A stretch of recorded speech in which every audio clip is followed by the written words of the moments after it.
ನಮಸ್ಕಾರ. ನಾನು ಡಾಕ್ಟರ್ ಪ್ರಹ್ಲಾದರಾವ್, ಮೈಸೂರು. ಇಂದು ನಾನು ಮಯಾಸ್ಥೇನಿಯಾ ಗ್ರೇವಿಸ್ ಅಂದರೆ ಗ್ರೇವ್ ಮಸಲ್ ವೀಕ್ನೆಸ್, ಮಯಾಸ್ಥೇನಿಯಾ ಅಂದರೆ ಮಸಲ್ ವೀಕ್ನೆಸ್, ಇದರ ಬಗ್ಗೆ ಸ್ವಲ್ಪ ಮಾಹಿತಿ ತಿಳಿಸ್ಕೊಡ್ತಾ ಇದ್ದೀನಿ. ಬೆಳಗ್ಗೆ ಚೆನ್ನಾಗೇ ಇದ್ದೆ, ಸಂಜೆ ಆಗ್ತಾ ನಡೆಯೋದು ಕಷ್ಟ ಆಗ್ತಾಯಿದೆ, ಮೆಟ್ಲತ್ತೋದು ಕಷ್ಟ ಆಗ್ತಾಯಿದೆ, ಬರೆಯೋಕ್ಕೆ ಕಷ್ಟ ಆಗ್ತಾಯಿದೆ, ಕಣ್ಣೆಲ್ಲ ಮುಚ್ಚಿದಂಗೆ ಆಗ್ತಾಯಿದೆ. ಇವೆಲ್ಲ ಮಯಾಸ್ಥೇನಿಯಾ ಗ್ರೇವಿಸ್ನ ಸಿಂಪ್ಟಮ್ಸ್. ಸಾಮಾನ್ಯವಾಗಿ ಹೆಂಗಸರಲ್ಲಿ 30-40 ವರ್ಷಕ್ಕೆ ಶುರು ಆಗುತ್ತೆ. ಅದೇ ಗಂಡಸರಲ್ಲಿ 60-70 ವರ್ಷಕ್ಕೆ ಇದು ಶುರು ಆಗುತ್ತೆ. ಎಕ್ಸ್ಟ್ರಾ ಆಕ್ಯುಲರ್ ಮಸಲ್ಸ್ ಅಂದರೆ ಕಣ್ಣು ಸುತ್ತಮುತ್ತ ಇರೋ ಮಸಲ್ಸ್ ವೀಕ್ ಆಗಿ ಕಣ್ಣು ರೆಪ್ಪೆ ಮುಚ್ಚಿದಂಗೆ ಆಗುತ್ತೆ. ಇದಕ್ಕೆ ನಾವು ಟೋಸಿಸ್ ಅಂತ ಹೇಳ್ತೀವಿ, ಅಥವಾ ಡ್ರೂಪಿಂಗ್ ಆಫ್ ದ ಐಲಿಡ್ ಅಂತ ಹೇಳ್ತೀವಿ. ಮತ್ತು ಇದರಿಂದ ಕಣ್ಣು ಕೂಡ ಎರಡೆರಡು ಕಾಣಿಸಂಗೆ ಡಬಲ್ ವಿಷನ್ ಕೂಡ ಆಗುವ ಸಾಧ್ಯತೆ ಇರುತ್ತೆ. ಇದೆಲ್ಲ ಮಯಾಸ್ಥೇನಿಯಾ ಗ್ರೇವಿಸ್ ಡಿಸೀಸ್ನ ಲಕ್ಷಣಗಳು. ಈ ಲಕ್ಷಣಗಳಿಂದನೇ ಎಷ್ಟೋ ಸಲ ಮಯಾಸ್ಥೇನಿಯಾ ಗ್ರೇವಿಸ್ ಅನ್ನೋದನ್ನು ನಾವು ಕಂಡುಹಿಡಿತೇವೆ, ಕ್ಲಿನಿಕಲ್ ಡಯಾಗ್ನೋಸಿಸ್ ಅಂತ ಹೇಳ್ತೀವಿ. ಏನಿದು ಮಯಾಸ್ಥೇನಿಯಾ ಗ್ರೇವಿಸ್? ಇದು ಒಂದು ಆಟೋಇಮ್ಯೂನ್ ನ್ಯೂರೋಮಸ್ಕ್ಯುಲರ್ ಡಿಸೀಸ್. ಇದರಲ್ಲಿ ಮಾಂಸಖಂಡಗಳು ಅಂದರೆ ಸ್ಕೆಲಿಟಲ್ ಮಸಲ್ಸ್ ಇನ್ವಾಲ್ವ್ ಆಗಿ ವೀಕ್ನೆಸ್ ಪ್ರಾರಂಭ ಆಗುತ್ತೆ. ಇದು ಯಾಕಾಗುತ್ತೆ, ಹೇಗಾಗುತ್ತೆ, ಸ್ವಲ್ಪ ಕೂಲಂಕಷವಾಗಿ ನೋಡೋಣ. ಈ ನರಗಳು ಈ ಮಾಂಸಖಂಡಕ್ಕೆ ಸೇರ್ಕೊಳ್ಳುತ್ತಲ್ಲ, ಆ ಜಾಗಕ್ಕೆ ನ್ಯೂರೋಮಸ್ಕ್ಯುಲರ್ ಜಂಕ್ಷನ್ ಅಂತೀವಿ. ಇಲ್ಲೊಂದು ಸೈನಾಪ್ಸಿಸ್ ಇರುತ್ತೆ. ಈ ಮೇಲ್ಗಡೆ ಕಾಣುವ ನರ್ವಲ್ಲಿ ಅಸಿಟೈಲ್ ಕೋಲಿನ್ ಅನ್ನೋ ನ್ಯೂರೋ ಟ್ರಾನ್ಸ್ಮಿಟರ್ ಸೆಕ್ರೀಟ್ ಆಗುತ್ತೆ. ಅದು ಕೆಳಗಡೆ ಬಂದು ನಿಕೋಟಿನ್ ಅಸಿಟೈಲ್ ಕೋಲಿನ್ ರಿಸೆಪ್ಟಾರ್ ಅಂತ ಇರುತ್ತೆ ಮಸಲ್ ಸೆಲ್ಸಲ್ಲಿ ಮೆಂಬ್ರೇನಲ್ಲಿ. ಅದಕ್ಕೆ ಅಟ್ಯಾಚ್ ಆಗಿ ಅಲ್ಲಿಂದ ಸಿಗ್ನಲ್ ಹೋಗುತ್ತೆ. ಹಾಗಾಗಿ ನರ್ವ್ಸಿಂದ ಮಸಲ್ಸಿಗೆ ಸಿಗ್ನಲ್ ಬಂದಾಗ ಮಸಲ್ ಕಂಟ್ರಾಕ್ಟ್ ಆಗುತ್ತೆ, ಆ್ಯಕ್ಷನ್ ಇರುತ್ತೆ. ಯಾವಾಗ ನಿಕೋಟಿನ್ ಅಸಿಟೈಲ್ ಕೋಲಿನ್ ರಿಸೆಪ್ಟಾರ್ ಮೆಂಬ್ರೇನಿಗೆ ಬಂದು ಬೈಂಡ್ ಆಗುತ್ತೆ, ಆವಾಗ ಈ ಚೈನ್ ರಿಯಾಕ್ಷನ್ ಆಗಿ ಆ್ಯಕ್ಟಿವೇಟ್ ಆಗಿ ಮಸಲ್ಸ್ ಎಲ್ಲ ಕಂಟ್ರಾಕ್ಷನ್ ಆಗಂಗೆ ಮಾಡುತ್ತೆ. ಇದು ನಾರ್ಮಲ್ ಆಗುವ ಒಂದು ಪ್ರಕ್ರಿಯೆ. ಈ ಮಯಾಸ್ಥೇನಿಯಾ ಗ್ರೇವಿಸಲ್ಲಿ ಆಟೋಇಮ್ಯೂನ್ ಡಿಸಾರ್ಡರಿಂದ ಕೆಲವು ಆ್ಯಂಟಿಬಾಡೀಸ್ ತಯಾರಾಗಿ ಈ nicotine acetyl choline receptor muscle cell ಮೆಂಬ್ರೇನಲ್ಲಿ ಏನಿರುತ್ತೆ ಅಲ್ಲಿ ಹೋಗಿ ಬ್ಲಾಕ್ ಮಾಡುತ್ತೆ. ಹಾಗಾಗಿ ಅಸಿಟೈಲ್ ಕೋಲಿನ್ ಸೆಕ್ರಿಟ್ ಆದರೂ ಕೂಡ ಅದು ಮಸಲ್ಸಿಗೆ ಟ್ರಾನ್ಸ್ಮಿಟ್ ಆಗ್ದಲೇ ಮಾಂಸಖಂಡಗಳು ವೀಕ್ ಅನಿಸುತ್ತೆ. ಇದಕ್ಕೆ ನಾವು ಟೈಪ್ 2 ಹೈಪರ್ ಸೆನ್ಸಿಟಿವಿಟಿ ಅಂತ ಹೇಳ್ತೀವಿ. ಈ ಆ್ಯಂಟಿಬಾಡೀಸಲ್ಲಿ 3 ಥರ ಇರುತ್ತೆ.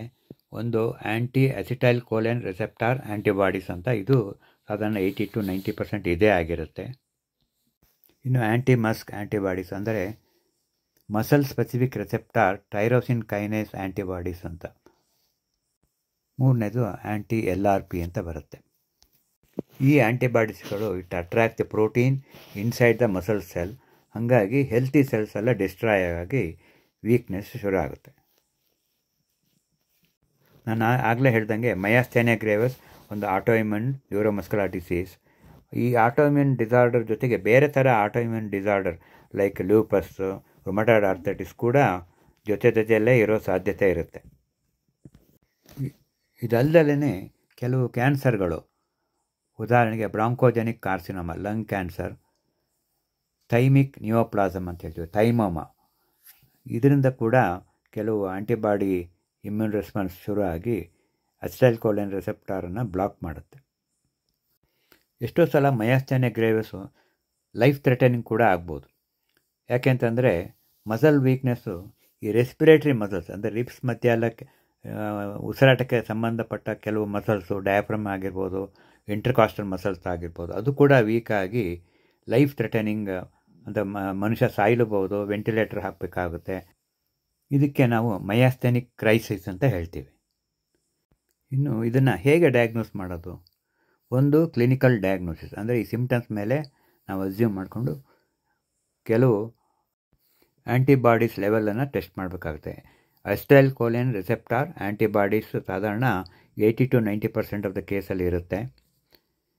ಇದು ಬಿಟ್ಟರೆ ಎಲೆಕ್ಟ್ರೋಮಯೋಗ್ರಫಿ ನಾವು ಮಸಲ್ಸಿಗೆ ಕರೆಂಟ್ ಕೊಟ್ಟರೆ ಶುರುವಿನಲ್ಲಿ ಅದು ಆ್ಯಕ್ಟಿವ್ ಆಗಿರುತ್ತೆ, ಬರ್ತಾ ಬರ್ತಾ ಅದು ವೀಕ್ ಆಗುತ್ತೆ. ಇದು ಒಂದು ಕೂಡ ಡಯಾಗ್ನೋಸಿಸ್. ಮಯಾಸ್ಥಾನಿಯ ಗ್ರೇವಿಸಲ್ಲಿ ಡೀಪ್ ಟೆಂಡಾನ್ ರಿಫ್ಲೆಕ್ಸ್ ಅಫೆಕ್ಟ್ ಆಗಲ್ಲ. ಅದೇ ಇನ್ನೊಂದು ಕಂಡೀಷನ್ ಇದೆ, ಗಿಲನ್ ಬ್ಯಾರೆ ಸಿಂಡ್ರಮ್ ಅಂತ. ಅಲ್ಲಿ ಡೀಪ್ ಟೆಂಡಾನ್ ರಿಫ್ಲೆಕ್ಸ್ ಕಮ್ಮಿ ಆಗಿರುತ್ತೆ. ಇದಲ್ಲದೆ ಕೆಲವು ರೇಡಿಯಾಲಜಿಕಲ್ ಇನ್ವೆಸ್ಟಿಗೇಷನ್ ಮಾಡ್ಬೋದು.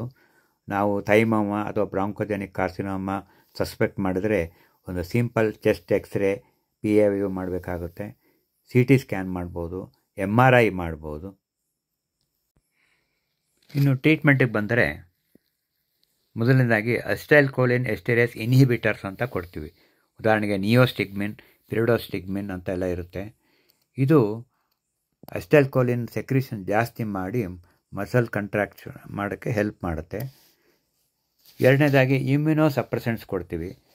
ಪ್ರೆಡ್ನಿಸೊಲೋನ್ ಒಂದು ಸ್ಟೀರಾಯ್ಡ್, ಇದು ಆ್ಯಂಟಿಬಾಡೀಸ್ ಪ್ರೊಡಕ್ಷನನ್ನೇ ರೆಡ್ಯೂಸ್ ಮಾಡುತ್ತೆ. ಅದಲ್ಲದೆ ಈಗಿನ ಕಾಲದಲ್ಲಿ ಮಾನೋಕ್ಲೋನಲ್ ಆ್ಯಂಟಿಬಾಡಿ ಸುಮಾರಿದೆ, ಅದು ಕೂಡ ಕೊಡ್ಬೋದು. ಈ ಥೈಮೋಮಾ ಆ ಥರ ಏನಾರಿದ್ರೆ ಥೈಮಸನ್ನೇ ರಿಮೂವ್ ಮಾಡ್ಬೋದು. ಸರ್ಜಿಕಲ್ ರಿಮೂವಲ್ ಆಫ್ ಥೈಮಸ್ ಅಂತ ಹೇಳ್ತೀವಿ. ಒಟ್ಟಿನಲ್ಲಿ ಹೇಳಿದ್ರೆ ನಿಮಗೆ 60 ವರ್ಷ ಆದ ನಂತರ ನಿಮಗೆ ಸಂಜೆ ಆಗ್ತಾ ಕಣ್ಣು ಬಿಡೋಕ್ಕೆ ಕಷ್ಟ ಆದರೆ, ಡಬಲ್ ವಿಷನ್ ಕಂಡ್ರೆ, ಕೈಕಾಲು ಸೋತ್ಕೊಂಡ್ರೆ, ಕೈಕಾಲೆಲ್ಲ ವೀಕ್ನೆಸ್, ಯಾವುದೇ ಕೆಲಸ ಮಾಡೋಕ್ಕೂ ಕಷ್ಟ ಆಗ್ತಾಯಿದ್ರೆ ಮಯಾಸ್ಥಾನಿಯ ಗ್ರೇವಿಸ್ ಇರ್ಬೋದು ಅಂತ ಅಂದ್ಕೊಂಡು ನೀವು ಹತ್ತಿರ ಇರುವ ನ್ಯೂರಾಲಜಿಸ್ಟ್ ಅಥವಾ ಇಮ್ಯುನಾಲಜಿಸ್ಟ್ ಅವರಿಗೆ ತೋರಿಸ್ಬೇಕಾಗುತ್ತೆ. ಇಷ್ಟು ಹೇಳಿ ನಾನು ಇಂದಿನ ಮಾತುಕತೆಯನ್ನು ಮುಗಿಸ್ತಾ ಇದ್ದೀನಿ. ನಮಸ್ಕಾರ.